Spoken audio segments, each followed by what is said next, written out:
מקבל הודעה חדש במערכת. לוחצים פה על כפתור טבלאות סטטיות.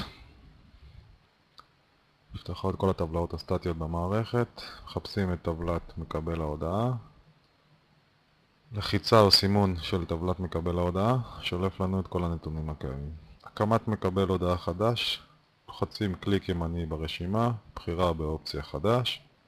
יפתח לנו מסך הקמת מקבל הודעה. בוחרים קוד ותיאור של המקבל הודעה.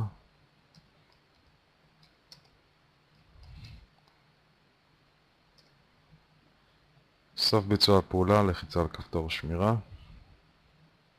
הכנסנו מקבל הודעה חדש. לצורך העניין, דאבל קליק, נראה את המקבל הודעה. המשך עבודה נעימה.